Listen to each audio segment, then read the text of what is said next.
ಕಾರ್ಗಿಲ್ ವಿಜಯೋತ್ಸವ, ಹಾನಗಲ್ನಲ್ಲಿ bike rally, helmet ಜಾಗೃತಿ ಮತ್ತು ಯೋಧರಿಗೆ ನಮನ. 1999 ಜುಲೈ 26ರಂದು ಕಾರ್ಗಿಲ್ ಯುದ್ಧದಲ್ಲಿ ಭಾರತೀಯ ಸೇನೆ ಸಾಧಿಸಿದ ಐತಿಹಾಸಿಕ ವಿಜಯದ ಸ್ಮರಣಾರ್ಥ ದೇಶದಾದ್ಯಂತ ಕಾರ್ಗಿಲ್ ವಿಜಯೋತ್ಸವವನ್ನು ಆಚರಿಸಲಾಯಿತು. ಅದರ ಅಂಗವಾಗಿ ಹಾವೇರಿ ಜಿಲ್ಲೆಯ ಹಾನಗಲ್ ಪಟ್ಟಣದಲ್ಲಿಯೂ ದೇಶಭಕ್ತಿಯ ಸಂಭ್ರಮ ಮನೆ ಮಾಡಿತ್ತು. ಈ ಕುರಿತು ಒಂದು ವರದಿ ಇಲ್ಲಿದೆ.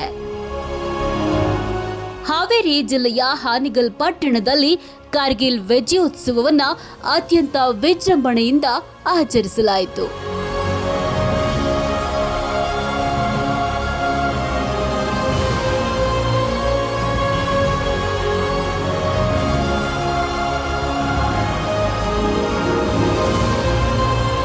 ಶ್ರೀ ಕುಮಾರೇಶ್ವರ ವೀರಕಮಠದಿಂದ ಆರಂಭವಾದ ಬೈಕ್ ರ್ಯಾಲಿಯು ಕೆಸಿ ರಸ್ತೆ ಮೂಲಕ ಸಾಗುತ್ತಾ ಹೆಲ್ಮೆಟ್ ಧಾರಣೆ ಕುರಿತು ಸಾರ್ವಜನಿಕರಲ್ಲಿ ಜಾಗೃತಿಯನ್ನ ಮೂಡಿಸಿತು.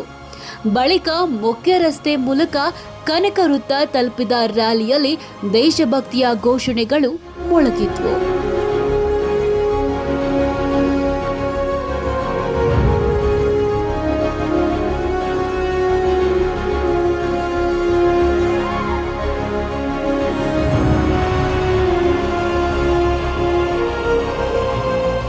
ಇನ್ನು ಕನಕಮೂರ್ತಿ ಸಮೀಪದ ಧ್ವಜಸ್ತಂಭದ ಬಳಿಕ ಕಾರ್ಗಿಲ್ ವಿಜಯೋತ್ಸವದ ಭಾವಚಿತ್ರಕ್ಕೆ ಪುಷ್ಪಾರ್ಚನೆ ಸಲ್ಲಿಸಿ ಕಾರ್ಗಿಲ್ ಯುದ್ಧದಲ್ಲಿ ದೇಶಕ್ಕಾಗಿ ಪ್ರಾಣ ತ್ಯಾಗ ಮಾಡಿದ ವೀರ ಯೋಧರಿಗೆ ಗೌರವ ನಮನವನ್ನ ಸಲ್ಲಿಸಲಾಯಿತು.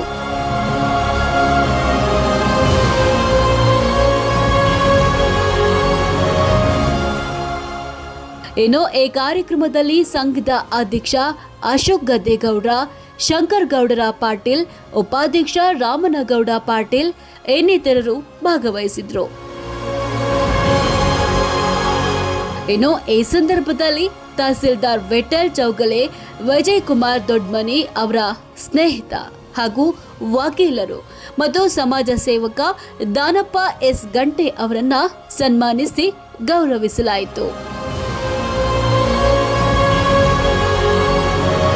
ಒಟ್ಟಾರೆ ಕಾರ್ಗಿಲ್ ವಿಜಯೋತ್ಸವದ ಮೂಲಕ ದೇಶಕ್ಕಾಗಿ ಪ್ರಾಣ ತ್ಯಾಗ ಮಾಡಿದ ಯೋಧರ ಶೌರ್ಯ, ತ್ಯಾಗ ಮತ್ತು ದೇಶ ಪ್ರೇಮವನ್ನ ಸ್ಮರಿಸುವ ಸಂದೇಶವನ್ನ ಹಾನಗಲ್ ಪಟ್ಟಣದ ಜನತೆ ಸಾರಿದ್ರು. ವರದಿಗಾರರು ಮುನ್ನಾ ಗೌಡಗೆರೆ, ಕರ್ನಾಟಕ ಬೀಟ್ ನ್ಯೂಸ್, ಹಾವೇರಿ ಜಿಲ್ಲೆ.